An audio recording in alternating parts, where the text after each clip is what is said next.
ফার্স্টে আমি মাটির যে ভাঁড় সেটাকে সিরিজ কাগজ বা স্যান্ড পেপার যাই বলে সেটাতে একটু ঘষে নিয়েছি, যাতে একটুখানি জিনিসটা মসৃণ হয়ে যায়। তারপর ফার্স্টে ধুয়ে নিয়ে এসেছি, দিয়ে শুকিয়ে যাবার খানিকক্ষণ পরে প্রথমে আমি 1 কোট হোয়াইট অ্যাক্রেলিক কালার দিয়েছি। এবার সেটা ভালো করে শুকিয়ে গেলে আমি আর সেকেন্ড কোট দিইনি, কারণ আমি অন্য কালার করব সেই জন্য। তাই আমি ডাইরেক্টলি ওর উপর একেবারে ইয়েলো কালারটা দিয়ে দিয়েছি। তো সেটা কমপ্লিট করার পর সেটাও খানিকক্ষণ শুকিয়ে যাওয়ার পরে আমি এই অরেঞ্জ এবং পিঙ্কের ছোট ছোট ফ্লাওয়ারগুলো বানাতে শুরু করেছি।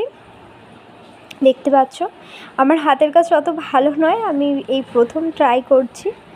তো যেরকম হয় আর কি, ভালো লাগলে ভালো বলো, কিছু ভুল ত্রুটি হলে ধরিয়ে দিও তোমরা।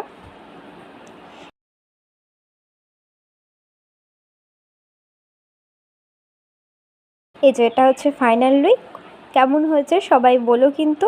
আর